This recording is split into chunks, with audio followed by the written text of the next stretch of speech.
आज हनुमान जी महाराज अपने आप ब्राह्मण नहीं बने। सुग्रीव ने कहा कि धरवट रूप देखते हैं जाए, ब्राह्मण बन के जाओ। हनुमान जी ने कहा आप कह रहे हो तो मैं बना जाता हूं। ब्राह्मण का स्वरूप धारण कर लिया। विप्ररूप धर कपिता गए। सुग्रीव को ये विश्वास है कि आज हनुमान जी ब्राह्मण बन के जाएंगे तो निश्चित रूप से अगर कोई मामला अनियंत्रित हो रहा होगा तो नियंत्रण बन जाएगा। अच्छा भैया, हनुमान जी बानर बन के नियंत्रण नहीं कर सकते थे?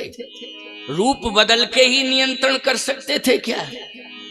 पठवा बाल होय मन मैला, भागो तुरंत तजो यही शैला। एक बात आपको बता दें, राक्षस जो है संतों के और ब्राह्मणों के विरोधी रहे। बोलो राक्षस किसके रहे? संतों के, ब्राह्मणों के, गौओं के, बोलो यज्ञ के, बोलो रहे विरोधी कि नहीं? जहां यज्ञ देखा देखत यज्ञ निशाचर धावें, करें उपद्रव मुन दुख पावें। यज्ञ को नष्ट कर दिया, गौशालाओं में आग लगा दी। जहां जहां देश धैन दुज पावे, नगर गांव पुर आग लगावें। तो गौशालाओं में आग लगा देते हैं, यज्ञशालाओं में आग लगा देते हैं। ये राक्षसों का काम है। ब्राह्मण मिल जावे वहां निश्चित रूप से चोटी काट लेते थे ब्राह्मणों की। समझ गए हो कि नहीं? ये राक्षसों का काम है। और ज्यादा खूंखार आ जाता था तो चोटी नहीं काटते थे, गला ही काट देते थे पूरा। क्योंकि खूंखार राक्षस आ गया तो वो छोड़ता ही नहीं था। निश्चर न कर सकल मुनि खाए, देख राम लोचन जल छाए। इसलिए राम जी के नेत्रों में आंसू आ गए क्योंकि उन्होंने अस्त समूह देख रघुराया।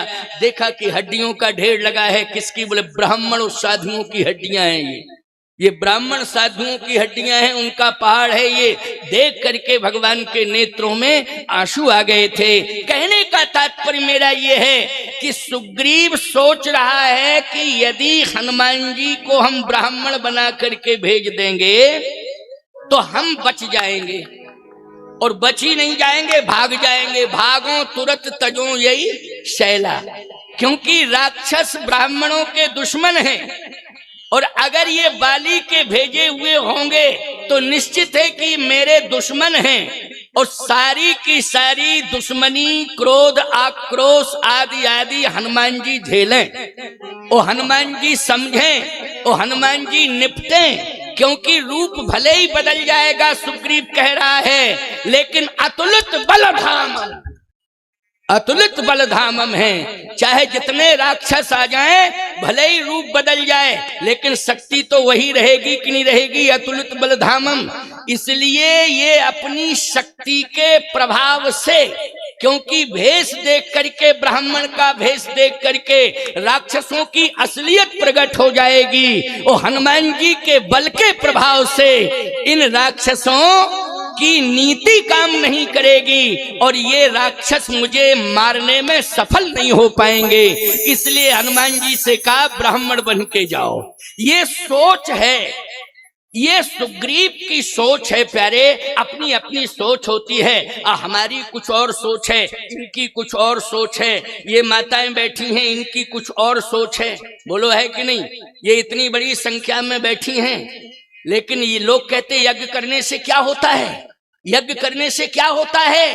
अरे दुनिया के नास्तिकों देख लो, यहां आकर के साईं खेड़ा में इतनी बड़ी संख्या में, हजारों हजार की संख्या में माताएं बैठी हैं, लेकिन ऐसे बैठी हैं जैसे संगमरमर की मूर्तियां रखी हों। न किसी से बात कर रही हैं, न किसी से कुछ चर्चा कर रही हैं, शांति से बैठी हैं। बोलो ये किसका प्रभाव है? आपसे मैं पूछना चाहता हूं। ये यज्ञ का प्रभाव है। बोलो है यज्ञ का प्रभाव कि नहीं? ये तो हजारों की संख्या में बैठी हैं। अभी दो अगर एक साथ बैठ जाती, दो तो शांति से नहीं बैठ पाती। दो आपको महाराज कैसे? अनुभव की बात है, मैंने सुना भी है। दो शांति से नहीं बैठ सकती हैं। एक बार हम क्या बतावें आपको, कानों की सुनी हुई बात है, आंखों की देखी हुई बात, कानों की सुनी हुई बात। दो महिलाएं ट्रेन में बैठ गईं। अब ट्रेन में बैठी, हम तो महात्मा हैं, बहुत पुरानी बात है।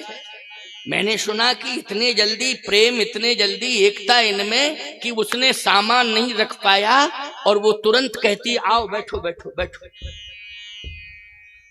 तुरंत अपने बगल में बिठा लिया, जगह नहीं थी।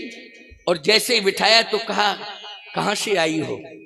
परिचय कुछ नहीं था, कहे फलानी जगह से। अच्छा क्या करते हैं? मास्टर हैं, पढ़ाते हैं। अच्छा अच्छा, बच्चे? बच्चे 2 हैं। क्या करते हैं? कहा एक तो मास्टर हो गया, दूसरा डॉक्टर हो गया। अच्छा अच्छा, तुम्हारे क्या करते हैं? कहे हमारे पूरे जिले में शराब की सप्लाई करते हैं। सोचो जरा, मैं भी सुन करके दंग रह गया। मैंने कहा बड़े शान के साथ परिचय दिया कि मेरे शराब की सप्लाई करते हैं, और कहती है मास्टरी में कितना मिलता होगा। देखो बातचीत कर, मास्टरी में कितना मिलता होगा? ज्यादा से ज्यादा, उस समय की बात है, काफी समय हो गया। बोले 22 हजार 22 हजार। अब की बात नहीं कर रहा हूँ, पुरानी बात कर रहा हूँ। 20, अब तो रेट बढ़ गए हैं मास्टरों के, तनख्वाहें बढ़ गई है, लेकिन उस समय की बात कर रहा हूँ, आज की थोड़ी कर रहा हूँ। 20-22 हजार, 20-22 हजार। मेरा पति महीने भर में 22 लाख लाता है। अब 22 हजार और कहाँ 22 लाख। उसने कहा अच्छा तुम्हारे बच्चे 4 हैं। क्या करते हैं बच्चे 4? कहा 2 सेंट्रल जेल में हैं, 2 फरार हैं। अब क्या फायदा है ऐसे बच्चे पैदा करके? ईमानदारी से बताओ, ऐसा धन पैदा करने से क्या फायदा है कि जिस धन के आने से बच्चे बिगड़ जाएं और कुछ बागी हो जाएं, फरार हो जाएं, कुछ जेल में सड़ते रहें, जेल की रोटियां खाएं। ऐसा धन कमाने से कोई फायदा नहीं है। हिंदुओं, सनातनियों, धन तो कमाना चाहिए, लेकिन जिस धन में धर्म हो उसी धन को स्वीकार करना चाहिए। बाकी जिससे अधर्म आता हो ऐसे धन का बहिष्कार कर देना चाहिए। मैं इसलिए इस बात को कह रहा हूं कि जिसके पास धन होता है, धर्म नहीं होता है, उसका समूल नष्ट हो जाता है, और जिसके पास धर्म होता है वो विजय श्री को प्राप्त हो जाता है, उसका इतिहास अमर हो जाता है, उसका कीर्ति स्तंभ समाज में स्थापित हो जाता है। इस धरित्री पर यत्र तत्र सर्वत्र कीर्ति पताका फहराती है। इसलिए धन भी कमाओ, लेकिन धर्म होना चाहिए। यदि धर्म चला गया तो ये धन तुम्हें रसातल में ले जाएगा।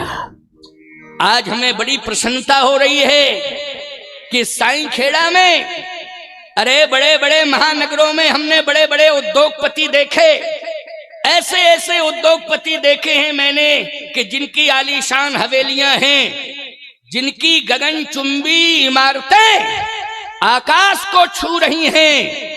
ऐसे ऐसे लोगों को मैंने देखा, लेकिन मैं सत्य कहता हूं, वो धन उनकी दीवालों से कान लगा करके कोई सुन ले, उनकी दीवालों से वो आवाज क्रंदन की आ रही है, चीख की आ रही है। लेकिन मैं कहता हूं कि आज साईंखेड़ा हो, चाहे सिलवानी हो, चाहे आसपास के गांव के जितने भक्त बैठे हैं, कान हम लगाएंगे तो तुम्हारी दीवाल से श्री राम जय राम जय जय राम, श्री राम जय राम जय जय राम की धुनी आ रही है, सुनाई दे रही है, गूंज रही है। सुबह प्रभात फेरी हर गांव में प्रायः होती होगी, और या जिन गांवों में नहीं होती है प्रभात फेरी, राम नाम संकीर्तन, वो परंपरा को डालो, उस परंपरा से जोड़ो अपने गांव को। क्योंकि आज समय आ गया है कि हमारे रोम रोम में राम होना चाहिए, हमारी जिह्वा पर राम का नाम होना चाहिए। याद रखो, अगर ये परंपरा तुम्हारी अक्षुण्ण रही तो मैं दावे के साथ कह सकता हूं,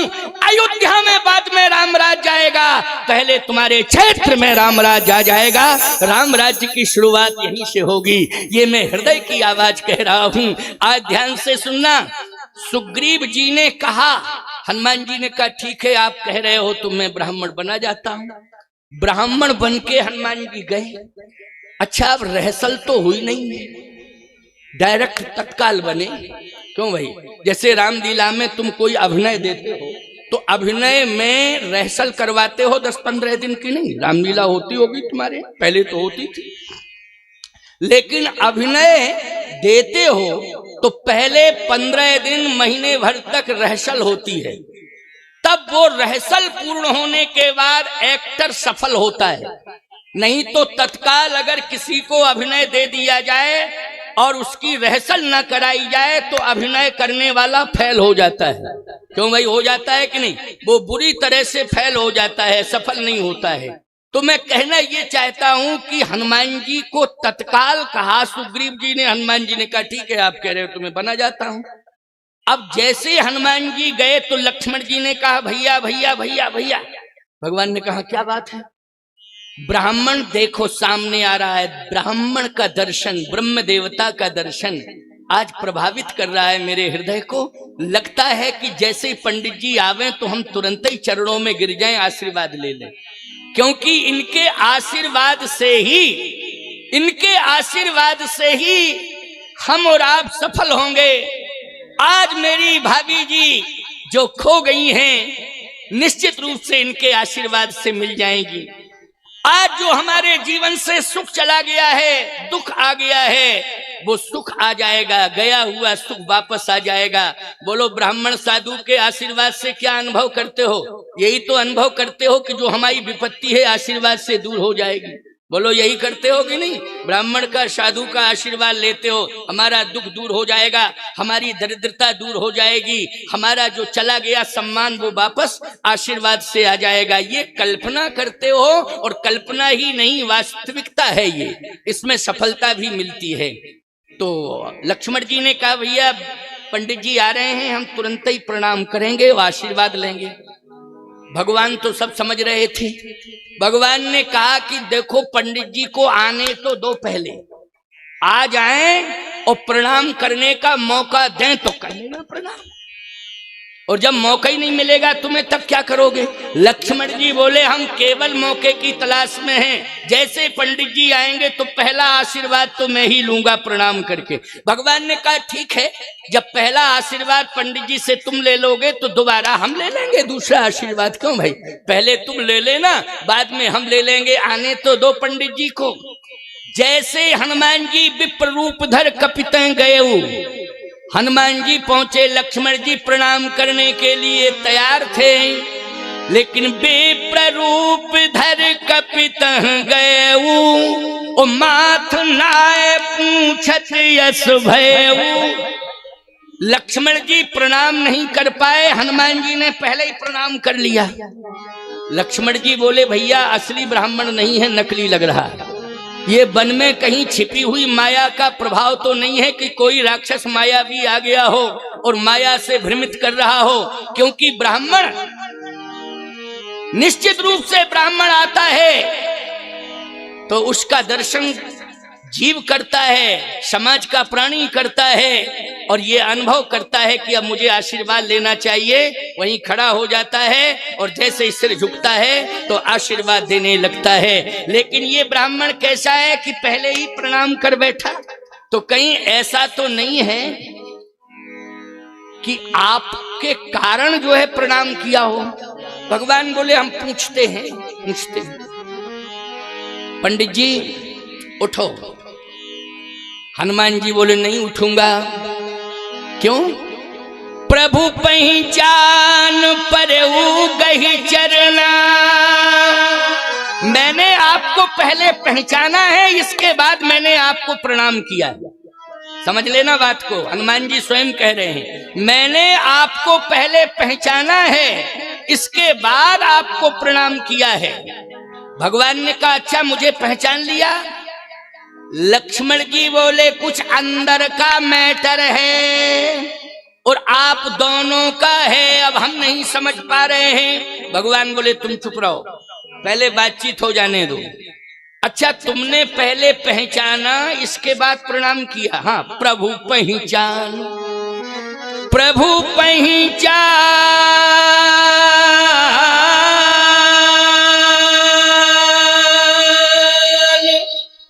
परऊ गही चरना, और सो सुख उमा जाहि नहीं बरना। भगवान शंकर कहते हैं इस सुख का मैं वर्णन नहीं कर सकता हूं। कितना सुख आज मुझे मिल रहा है, इसका मैं वर्णन नहीं कर सकता हूं। लेकिन सुख किसे मिल रहा है? शंकर जी को। लेकिन हनुमान जी कहते हैं कि मैंने पहचान लिया।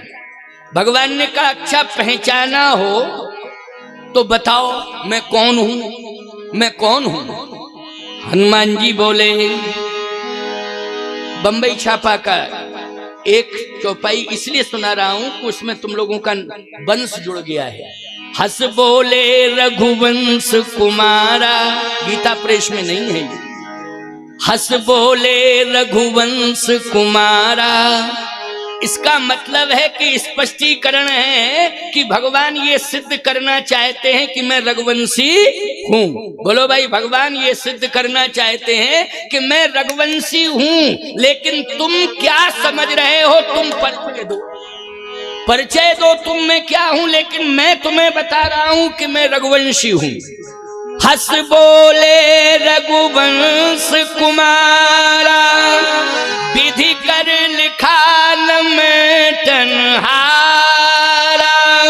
कौशलेश दशरथ के जाए, हम पितु वचन मानु बन आए। यहाँ हरि निश्चर वैदेही, ओ विप्र फिरे हम खोजत तेही। आपन चरित कहा हम गाई, ओ कहो विप्र निज कथा बुझाई। हनुमान जी बोले अब तो पूरी तरह से पकड़ में आ गए आप, अब तो कंफर्म हो गया कि मैं पहचान गया। भगवान ने कहा कि मैंने परिचय तो दे दिया, कौशलेश दशरथ के जाए। हम अयोध्या नरेश चक्रवर्ती महाराज श्री दशरथ जो रघुवंश के राजा हैं, मैं उनका पुत्र हूं। राम नाम लक्ष्मण दो भाई, मैं हूं राम, मेरा छोटा भाई है लक्ष्मण। संग नार सुकुमार सुहाई, मेरे साथ में मेरी पत्नी थी। यहाँ हरि निश्चर वैदेही, और विप्र फिरे हम खोजत ते। मेरी पत्नी का हरण हो गया है, और जब मैंने अयोध्या छोड़ी थी तो पिता का मरण हो गया था, और जब मैं वन में आया तो मेरी पत्नी का हरण हो गया। आपन चरित कहा हम गाई, ओ कहो विप्र निज कथा बुझाई। हनुमान जी बोले पिताजी का मरण और पत्नी का हरण कोई गा के सुनाएगा? क्यों भाई, कोई गा के सुनाएगा? ईमानदारी के साथ बताओ, किसी के पिता का मरण हो जाए और पत्नी का हरण हो जाए, चोर चुरा के ले जाएं, डकैत बदमाश आतंकवादी उठा के ले जाएं, और हम कहें क्या बात है, तुम कौन हो, अपनी बात बताओ। वो कहे पहले तबला लाओ, हारमोनियम लाओ, ढोलक लाओ, नच के गा के मजीरा बजा के सुनाएंगे। अच्छा बोलो भाई, ईमानदारी के साथ बताओ, देखने वालों को यही लगेगा कि नहीं ये दिमाग से डिस्टर्ब हो गया है, इसलिए इसका दिमागी इलाज होना चाहिए। बोलो यही सोचा जाएगा कि नहीं? हनुमान जी ने कहा कि प्रभु अब मैं समझ गया कि आप जो है ब्रह्म हैं, इस धरती पर आप जो है अवतरित हुए हैं, और इस धरती पर आप इसलिए अवतरित हुए हैं कि धरती का भार, इसका अंत करने के लिए, भार का हरण करने के लिए आप अवतरित हुए हैं। मैं समझ गया। जग कारण तारण भव भंजन धरनी भार, के तुम अखिल भुवन पति लीन मनुज अवतार। आपका यही परिचय है कि आप जगत के जन्म के कारण हैं। ये संपूर्ण जगत, इसके जन्म के कारण आप हैं। अच्छा एक बात बताओ, ब्रह्मांड निकाया निर्मित माया रोम रोम प्रति वेद कहे, ये पूरा जगत किसकी मुट्ठी में है? पूरा ब्रह्मांड किसकी मुट्ठी में है? भगवान की मुट्ठी में है। बोलो है कि नहीं? हम जितने भी प्राणी हैं, ईश्वर अंश जीव अविनाशी, चेतन अमल सहज सुख राशि, समस्त जीव ब्रह्मांड के अंदर रहते हैं। और ब्रह्मांड अधिपति कौन है? कहे प्रभु राम हैं। उसी को पूर्ण ब्रह्म कहते हैं। व्यापक ब्रह्म निरंजन, निर्गुण विगत विनोद, सो अज प्रेम भगति बस कौशल्या की गोद। तो हनुमान जी ने कहा कि वही ब्रह्म आज नर लीला कर रहा है, इसलिए नारायण ही आज नर बन के मेरे सामने आ गया है। और आप जग कारण तारण भाव भंजन धरणी भार, आप पृथ्वी का भार हटाने वाले हैं। भगवान ने कहा अच्छा पृथ्वी का भार हम? हाँ। हनुमान जी बोले इतना ही नहीं, कह तुम अखिल भुवनपति, आप अखिल भुवनपति हैं। भगवान ने कहा लक्ष्मण इनको समझाओ, ये कह रहे हैं जग कारण तारण भाव। अरे मैंने जगत को जन्म नहीं दिया है, बल्कि स्वयं अयोध्या नरेश चक्रवर्ती सम्राट महाराज दशरथ ने ही मुझे जन्म दिया है। मैंने जगत को जन्म नहीं दिया है, जगत ने ही मुझे जन्म दिया है। हनुमान जी बोले कुछ भी कहो, हम ये बात मानने को तैयार नहीं है। अच्छा सही बताना, जो हनुमान जी सोच रहे हैं वास्तव में वही बात है कि नहीं? बोलो भाई, तुम लोग भी अंतःकरण से स्वीकार कर रहे हो कि नहीं कर रहे हो? जल्दी बोलो। जो हनुमान जी कह रहे हैं कि आप जगत के जन्म के कारण हैं, तो वास्तव में भगवान जगत के जन्म के कारण हैं, लेकिन नर लीला कर रहे हैं। भगवान ने कहा नहीं नहीं नहीं, ये बात सत्य नहीं है, मैं तो अयोध्या नरेश का पुत्र हूं। हनुमान जी ने कहा तो भंजन धरणी भार, आप पृथ्वी का भार हटाने वाले हैं। भगवान ने कहा नहीं नहीं, तुम्हारा भ्रम है, मैं पृथ्वी का भार हटाने वाला नहीं हूं। अगर मैं पृथ्वी का भार हटाने वाला होता तो पृथ्वी की पुत्री सीता मेरी भार्या है, मानी पत्नी है, जिनका हरण हो चुका है। तो अभी तक मैं अपनी पत्नी का भार हटा नहीं पाया हूं, सारी पृथ्वी का भार कैसे हटा पाऊंगा? इसलिए ये सोचना भी उचित नहीं है। हनुमान जी ने कहा कह तुम अखिल भुवनपति, आप अखिल भुवनपति हैं। भगवान ने कहा कि मैं अखिल भुवनपति भी नहीं हूं। हनुमान जी ने कहा ये कैसे सिद्ध करोगे? भगवान ने कहा इसलिए कह रहा हूं, अगर मैं अखिल भुवनपति होता तो मेरे पिताजी ने अयोध्या में अयोध्यापति बनाने का निश्चय किया था, संपूर्ण तैयारी कर दी थी, लेकिन मेरे भाग्य ने साथ नहीं दिया, तो मैं अयोध्यापति तो बन ना पाया, उल्टा 14 साल का वनवास मिल गया। हे विप्र देवता, क्या आप अखिल भुवनपति बना करके जीवन भर जंगल में ही भटकाना चाहते हो मुझे? इसलिए मैं अखिल भुवनपति नहीं हूं, मैं तो कौशलेश दशरथ के जाए, हम पितवचन मानवन आए। हनुमान जी बोले कुछ भी कहो, लेकिन मैं चरण नहीं छोड़ूंगा, प्रभु पहचान परऊ गही चरना। लक्ष्मण जी ने कहा भैया अब ये चरण कब तक ब्राह्मण देवता पकड़े रहेंगे? और सारी दुनिया देखेगी, अयोध्या तक ये सूचना पहुंच जाएगी, तो अयोध्या वासी कहेंगे अभी तक रघुवंशी ब्राह्मण का आदर करते रहे, लेकिन आज क्या हो गया रघुवंशी राम को कि ब्राह्मण चरणों में पड़ा है, उसे उठा नहीं रहे हैं, हृदय से नहीं लगा रहे हैं। लक्ष्मण जी कहने लगे भैया क्या सोचा जाएगा आपके बारे में? भगवान ने कहा ऐसा है, ये जिंदगी भर पड़े रहे, हम इन्हें उठाएंगे नहीं। क्यों? इनसे पूछो ये वास्तव में ब्राह्मण हैं कि बने हुए ब्राह्मण हैं? पूछो इनसे। लक्ष्मण जी ने कहा ये बताओ पंडित जी, असली ब्राह्मण हो कि बने हुए ब्राह्मण हो? हनुमान जी बोले ना हम असली, ना ये असली, हम भी बने और ये भी बने। अच्छा सही बात है कि नहीं? दोनों बने हैं कि नहीं बने हैं? नारायण नर बना और 11वें रुद्र में भगवान शंकर क्या बने बोलो भाई? भगवान शंकर हनुमान बने हैं, और वही हनुमान ब्राह्मण बन करके आ गए। हनुमान जी ने कहा सत्य तो यही है कि जो ये बने हुए हैं न इनमें असलियत है, जो हम बने हुए हैं न हम में असलियत है, दोनों ही बने बनाए हैं। इसलिए अब तो एक काम हो जाए कि दोनों ही असलियत में आ जाएं, बनावटीपन छोड़ के असलियत में आ जाएं। भगवान ने कहा कि पहले तुम असली बनो, फिर बाद में हम, पहले तुम बनो। हनुमान जी ने कहा भूल हो गई, पहले तो आप क्षमा कर दो मुझे, क्योंकि आपके दरबार का नियम है, लेकिन मैं नियम का उल्लंघन करके आपके पास आया हूं। भगवान ने कहा मेरे दरबार का क्या नियम है? हनुमान जी ने कहा निर्मल मन जन सो मोहि पावा, ओ मोहि कपट छल छिद्र न भावा। यदि कपट का भेष बना करके कोई मेरे पास आएगा तो मुझे प्राप्त नहीं कर पाएगा, फिर मैं जो उसे देना चाहता हूं वो नहीं दे पाऊंगा, और ना वो लेने का अधिकारी है।